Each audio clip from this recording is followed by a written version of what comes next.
নমস্কার। বাংলা গল্প ঘরের সমস্ত শ্রোতা বন্ধুদের স্বাগত জানিয়ে আজকের গল্প পাঠ শুরু করতে চলেছি। আজ আপনাদের যে গল্পটি পাঠ করে শোনাতে চলেছি আশা করি খুব ভালো লাগবে। তাহলে প্রথম থেকে শেষ পর্যন্ত শুনতে থাকুন। শুরু করছি আজকের গল্প পাঠ। আশাপূর্ণা দেবীর লেখা নারী প্রকৃতি। চুরি নামক কাজটা অবশ্য রক্তমাংসের মানুষই করে থাকে, কিন্তু দৈব দুর্বিপাকে চোর যদি কখনো ধরা পড়ে যায়, অপর সাধু ব্যক্তিরা চোরের মতো মারবার সময় তার দেহটাকে আর রক্তমাংসের বলে মনে করে না। অমনি একটা দুর্বিপাকের নমুনা আজকে দেখা গেল। লোকটারও অবশ্য দুঃসাহসের শেষ নেই। বলতে গেলে প্রায় সন্ধ্যা রাত্রে একটা ফ্ল্যাট বাড়িতে ঢুকেছে চুরি করতে। নয় বা কেন, কলকাতা শহরে 10টা সাড়ে 10টা রাতকে সন্ধ্যা রাতই তো বলে। সন্দেহ নেই কাঁচা চোর, নইলে চুরি করবার আগেই অমন হাতে হাতে ধরা পড়ে যায়। ধরা যখন পড়ল তখন চোরের মার না খেয়ে পালাবে কোথায়? মার শালাকে, ধর শালাকে ধ্বনিতে জায়গাটা গম গম করতে থাকে। চাঁদা করে মার লাগালেন তাকে 3-3টে ফ্ল্যাটের বীর পুরুষেরা। মার খেতে খেতে হতভাগা যখন আধমরা হয়ে গেছে, তখন প্রহার কর্তাদের হুঁশ হলো। তাই তো মাত্রাটা বোধহয় বড় বেশি হয়ে গেছে। আর চোর ছোকরা প্রতিবাদ করেনি, অপরাধ অস্বীকার করেনি। দোতলার তারানাথ বাবু বললেন, যাক যাক, অনেক হয়ে গেছে মশাই, এবার ছেড়ে দিন। ছেড়ে দেব বলেন কি? অমনি ছেড়ে দেব না? পুলিশে হ্যান্ড ওভার করিয়ে দেব না? বললেন একতলা শচীন বাবু, চোর যার রান্নাঘরের পেছনে ধরা পড়েছে। তারানাথ গলা নামিয়ে বললেন, আহা, আবার ওসব ফ্যাসাদের মধ্যে যাওয়া কেন? উল্টো চাপ খেতে চান নাকি? আইনকে তো অলরেডি নিজের হাতে নেওয়া হয়েই গেছে, আবার কেঁচে গন্ডুস করে আইনের শরণ নিতে যাওয়াটা কি বুদ্ধিমানের কাজ হবে? প্রহারটি তো সোজা দেওয়া হয়নি। পরামর্শটা যে সৎ পরামর্শ, সেটা হৃদয়ঙ্গম হয় শচীন বাবুর। কারণ পুলিশের নাম উল্লেখের সঙ্গে সঙ্গেই 3তলা দীনেশবাবু আর তার ভাগ্নে উত্তেজনা সৃষ্টিকারী ব্যক্তিটিকে ছেড়ে দিয়ে নিঃশব্দে খসে পড়েন। শচীনবাবুর একতলাতেই চোর ধরা পড়েছে, কাজেই আক্রোশ এবং দায়িত্ব তারই বেশি। তিনি মুরব্বী তারানাথের কাছে অতএব কিংকর্তব্য এই প্রশ্নই করেন। তারানাথ উদার ভঙ্গিতে বলেন, এই তো বললাম, দিয়ে দিন ছেড়ে।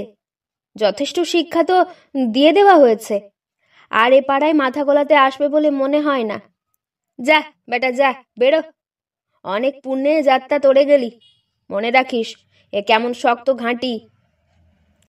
চেহারা দেখে তো মনে হচ্ছে রাজপুত্তুর, সাজগোজের বাবুয়ানিটিও তো কম নয়। চুরি করতে এসেছিস কোন লজ্জায়? শচীনবাবু দ্বিগুণ উৎসাহে বহু আলোচিত এই কথাটি ফের উচ্চারণ করেন। বাস্তবিক দেখলে কে বলবে ভদ্রলোকের ছেলে নয়? ভদ্রলোকের ছেলে নয় তাই বা কে বলেছে আপনাকে? আজকাল ভদ্রলোকের ঘরেই চোর জোচ্চোর তো বেশি। বোঝাই যাচ্ছে বাড়ি থেকে নেশা ভাঙের পয়সা জোটেনি, তাই এই দুষ্প্রবৃত্তি। রাত 10টা। সংসারে দৈনন্দিন কর্মপ্রবাহ স্তিমিত হয়ে গেছে। 3 বাড়ির মহিলা মণ্ডলের কেউ পরবর্তী দিনের জন্য তরকারি কুটে রাখছিলেন, কেউ ঘুমন্ত শিশুপুত্রটিকে ঘুম থেকে তুলে দুধ খাওয়ার তোড়জোড় করছিলেন, কেউ কেউ বা কাজ সেরে গল্পের বই অথবা পশমের তাল নিয়ে বিশ্রাম সুখ উপভোগ করছিলেন। কর্তাদের এখন আহারের সময় হয়নি, তাদের দিক থেকে তাগাদা এলেই উঠে পড়তে হবে। তারানাথ আর শচীনবাবুর দোতলায় তারানাথের ঘরে দাবার ছক পেতে বসেছিলেন। এমন সময় চোরটা ধরা পড়ে গেল। লেগে গেল হইচই। যে যেখানে যে অবস্থাতে ছিল পড়ি তো মরি মরি তো পড়ি করে ঘটনাস্থলে উপস্থিত হলো। তাদের বিরাগ আর বিস্ময়, করুণার কাঠিন্যের মিশ্রিত কাকলি উত্তাল হয়ে উঠল। উন্মাদ হয়ে উঠল বীরপুরুষদের বীর হুঙ্কার। আর হতভাগ্য চোরের গায়ের ওপর ঝরতে থাকলো প্রহারের শিলাবৃষ্টি। প্রহারের প্রশস্ত ক্ষেত্র হিসাবে মানুষের সৃষ্টিকর্তা যে মানুষকে এক একখানি পিঠ দিয়েছেন সে কথা আর কেউ ভাবে না। যেখানে খুশি আর যত খুশি প্রহার চলতে থাকে, যতক্ষণ না লোকটা প্রায় অজ্ঞান হয়ে মাটিতে পড়ে যায়। পড়ে যাবার পর তবে 5 জনের চৈতন্য হয়, এবার ক্ষমা দেওয়া দরকার। অতএব যথা কর্তব্যের দায় যে শচীনবাবুর, সে সম্বন্ধে নিশ্চিন্ত হয়ে দুই সংসারের দুই কর্তা গুটি গুটি নিজ নিজ আস্তানার দিকে অগ্রসর হন। গৃহিণীরাও অনুগামিনী হন। কর্তব্যের বোঝা মাথায় নিয়ে থ হয়ে দাঁড়িয়ে থাকেন শচীনবাবু। এবং তার বিধবা বোন সুনীলার এতক্ষণে মনে পড়ে এই বিরাট কোলাহলের মধ্যে তার নিজের ভাজ প্রতিভার কোনো অংশ ছিল না। প্রতিভা নিজের ঘর থেকে বেরোয়নি। সুনীলা স্তম্ভিত হয়ে ভাবলে, ঘুমিয়ে পড়েছে সন্দেহ নেই, কারণ সন্ধ্যের কাজ মিটিবা মাত্রই বিছানায় গা এলিয়ে বই বুকে করে দিব্যি একচোট ঘুম লাগানো যে প্রতিভার নিত্যকর্মের অন্তর্গত। কিন্তু তাই বলে এই কাণ্ডের মধ্যেও ঘুমই তো, মরা নয় তো। তবে রোশো, ওর ঘুম আমি ভাঙাচ্ছি। গিয়ে দেখলে চিরাচরিত নীতিতে ঘুমিয়ে যে পড়েছে তাও নয়, জেগেই আছে প্রতিভা। জেগে জেগে একখানা উপন্যাস ধ্বংস করছে। সুনীলা তীব্র কণ্ঠে বলে ওঠে, নতুন বউ। প্রতিভা ধীরে সুস্থে বই মুড়ে রেখে বলে, কি বলছেন মেজদি? সুনীলা বলে, ধন্যি বলি তোমাকে নতুন বউ, জেগে জেগে ঘরে বসে আছো? বসে তো নয় মেজদি, শুয়েছিলাম। ভারী নিরীহভাবে উত্তর দেয় প্রতিভা। শুয়েছিলে সে তো দেখতেই পাচ্ছি। অবাক করলে বটে। এই কাণ্ড কারখানা ঘটে গেল বাড়িতে, 7 পাড়ার লোক ছুটে এলো আর তুমি দিব্যি শুয়ে রইলে। হ্যাঁ, সে যে বলে না, দোজপক্ষের বউকে বিধাতা পুরুষ ভেন্ন মাটিতে গড়েন, সেই কথা দেখছি নেহাত মিথ্যে নয়। শচীনের প্রথম পক্ষে স্ত্রী অরুণা ছিল সুনীলার সঙ্গে এক বয়সী। সম্পর্কটাও ছিল হরিহরের মতো। সেই স্ত্রী মারা যাওয়ার পর শচীন যখন সুনীলার সঙ্গে বয়সের অনেক তফাতওয়ালা এই প্রতিভাকে বিয়ে করে আনলো, অকারণে বউটার উপর কেমন যেন একটা জাত ক্রোধ দাঁড়িয়ে গেল সুনীলার। কারণে অকারণে তাকে দু কথা শুনিয়ে দেবার সাধু ইচ্ছেটাকে সুনীলা কোনো সময়েই দমন করতে পারে না। নইলে এখনকার ব্যাপারটায় কিছু আর তিরস্কারের কথা ওঠে না। তার ধৈর্যগুণ প্রতিভারও আছে বই কি, অকারণে এমন তীক্ষ্ণ মন্তব্যেও বিচলিত হয় না। একটা হাই তুলে বলে, সবাই মিলে ভিড় করে আর বেশি কি লাভ হতো মেজদি? কর্তাদের তো কর্তব্য পালনে ত্রুটি হয়নি, আহাম্মকটা তো মরেছে বোধ হয়। সুনীলাকে জ্বালিয়ে দেবার পক্ষে এটুকুই যথেষ্ট। ও তিক্ত স্বরে উত্তর দেয়, ঠেস দিয়ে কথা বলবার কোনো দরকার নেই নতুন বউ। চোরকে হাতে পেলে লোকে চোরের মারই তো মেরে থাকে, কে আবার জাদুর গায়ে হাত বুলোতে যায়। কিন্তু তোমার প্রাণে যদি এতই মায়া, উকি দিয়ে কোনো একবার দেখতে গেলে না তো? দোতলার গিন্নি, তেতালার গিন্নি, আমরা তো মার দেখে কেঁদেই মরছিলাম। মরছিলেন বুঝি? চোরের উপর এত দরদ? অনুচ্চ একটা হাসি শোনা গেল। তোমার মতো পাষাণ প্রাণ সকলের নয় তো নতুন বউ। যদিও ভাজের কাছে মান খোয়াতে রাজি নয় সুনীলা, কিন্তু এমন একটা সমারোহের কাহিনী বর্ণনা না করেই বা থাকে কি করে? বিশেষ সে দৃশ্য থেকে যে বঞ্চিত আছে তার কাছে। তাই যেন বাতাসকে উদ্দেশ্য করেই বলে, ছোঁড়াটারও সহ্য শক্তিকে বলিহারি দি বাবা, সেই যে ঘাড় গুঁজে রইল, টু শব্দটা করলে না গো। বাবরে নয়, মা রে নয়, ছেড়ে দাও গো নয়, একেবারে পাথর। হ্যাঁ, এত যে শাসানো হলো, কেন এসেছিলি তাই বল, কিছুতে উত্তর দিল না গো। উত্তর দেবার আবার কিছু আছে নাকি মেজদি? বলবে চুরি করতে এসেছিলাম? আহা, বানিয়ে বানিয়েও তো কিছু কথা বলতে পারতো। আমার তো ইচ্ছে করছিল। মরুকে বাবা, মিছে করেও না হয় বলুক, বুঝতে পারিনি মশাই, বাড়ি ভুল করে ঢুকে পড়েছি। চোর হলেই যে মিথ্যেবাদী হতে পারবে তার কি মানে আছে মেজদি? হয়তো সত্যবাদী চোর। কথা শুনলে হাড় জ্বলে যায়, চোর আবার সত্যবাদী। এক মুখে নানা রকম উল্টোপাল্টা কথা কয় সুনীলা রাগের সময়। প্রতিভা খাট থেকে নেমে পড়ে বলে, যাকগে, পর্বগুলো মিটেছে নাকি এখনো কিছু বাকি আছে? আজ আর খাওয়া দাওয়া হবে না নাকি? খিদেই মরে যাচ্ছি বাবা। অবাক করলে নতুন বউ, ছি ছি, মানুষের চামড়া কি তোমার গায়ে নেই? এর মধ্যে তোমার আবার খিদেও পেল? ও মা, কেন মেজদি, খিদে পাবে না কেন? ঢঙের আর শেষ নেই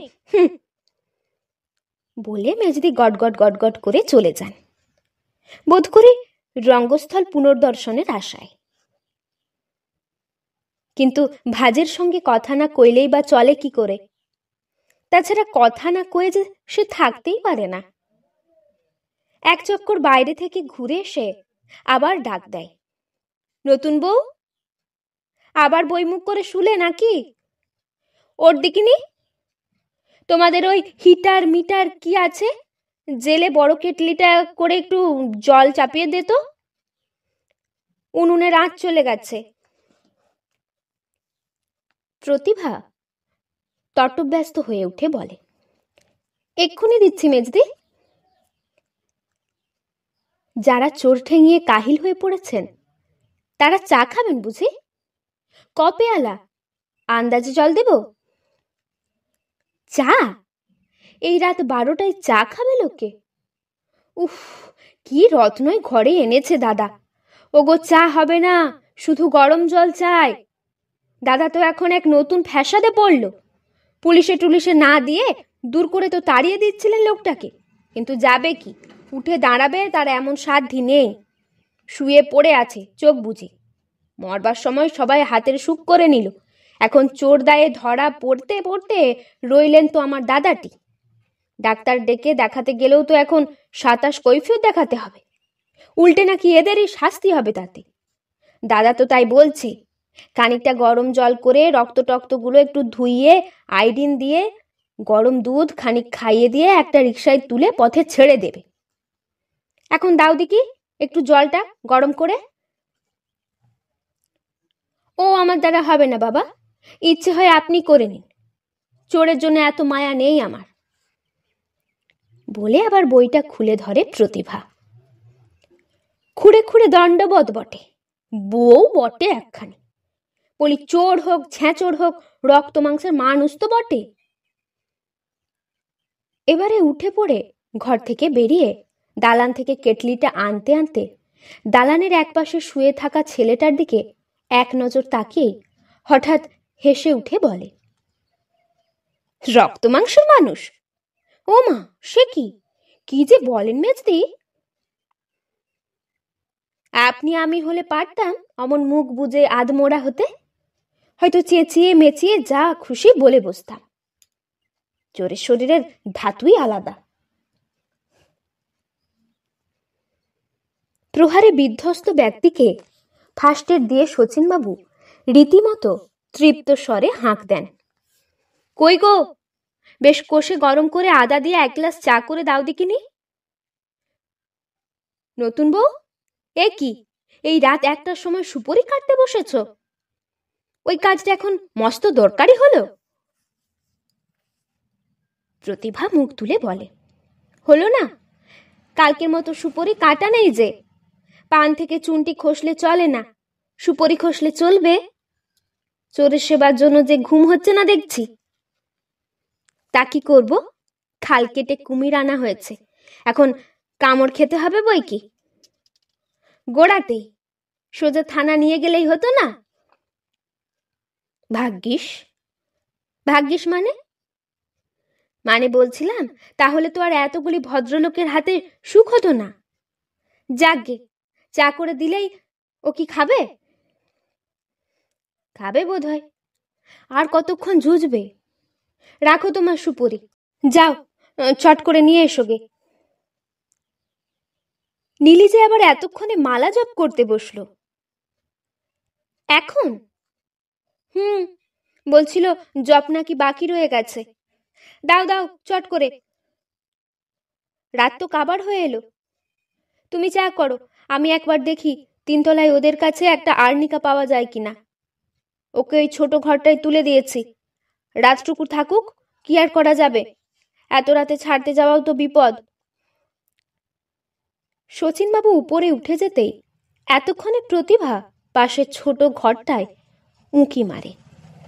বলতে গেলে এটা কাঠ ঘুঁটের ঘর, পায়া ভাঙা ইট, ঠেকানো এক চৌকিটা রয়েছে, তাতেই শোয়ানো হয়েছে লোকটাকে। ঘরে এসেই বিনা ভূমিকায় প্রশ্ন করে প্রতিভা, এমন আহাম্মুকের মতো ধরা পড়তে গেলে কোন লজ্জায়? যা হোক কিছু বানাতে পারলে না? চোর শুধু বিহ্বল দৃষ্টিতে তাকিয়ে থাকে। প্রতিভা চাপা উত্তেজিত স্বরে বলে, বোকার মতো চিঠিখানা সঙ্গে আনোনি তো? সঙ্গে আছে, মায়ায় পড়ে ছিঁড়ে ফেলতে পারিনি। এই প্রথম গলার স্বর শোনা যায় লোকটার। চমৎকার! সঙ্গেই আছে না কারোর হাতে গিয়ে পড়েছে? সকলে মিলে তো পকেট সার্চ করছিল। ওটা নেয়নি বলেই মনে হয়। মনে হয়? দেখো দেখো শিগগির ফেরত দিয়ে দাও বলছি, এখনো ভয় আছে। লোকটা মৃদু হেসে বলে, ভয়? আমি তো জানতাম ঘৃণা লজ্জা ভয় তিন থাকতে নয়। আচ্ছা এই নাও, কিন্তু শুধু চিঠিটাই ফেরত চাও না চিঠির মর্মটাও ফেরত চাও প্রতিভা? না না, সে ঠিক আছে, বদলাবে না। ভালো।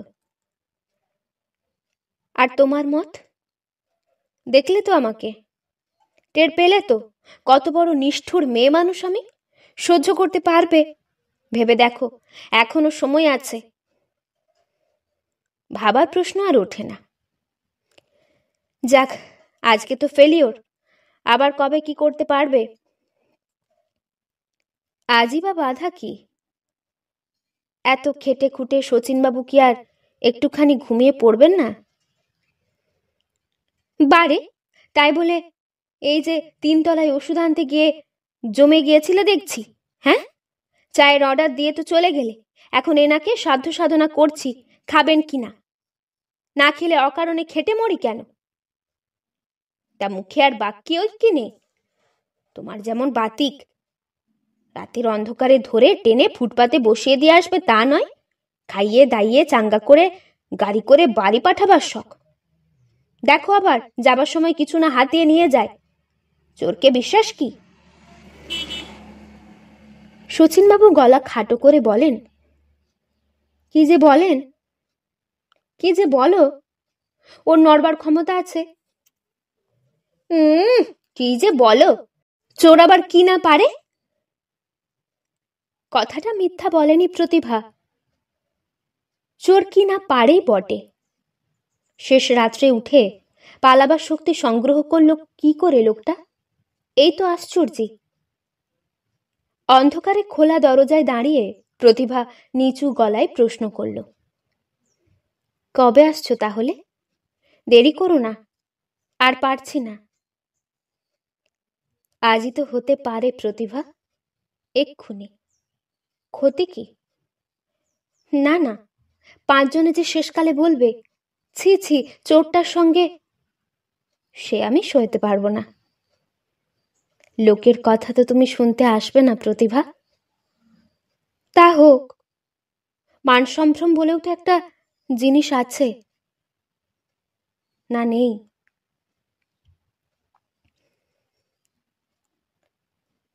এতক্ষণ শুনছিলেন আশাপূর্ণা দেবীর লেখা নারী প্রকৃতি গল্পটি। এই গল্পটি আপনাদের কেমন লাগলো তা আমাকে অবশ্যই কমেন্টের মাধ্যমে জানিয়ে দেবেন। যদি ভালো লাগে তাহলে লাইক এবং সাবস্ক্রাইব করে আমাদের পাশে অবশ্যই থাকবেন। আবার দেখা হবে পরের কোনো একটি গল্প নিয়ে। ততক্ষণ আপনারা ভালো থাকবেন, সুস্থ থাকবেন, সাবধানে থাকবেন। নমস্কার।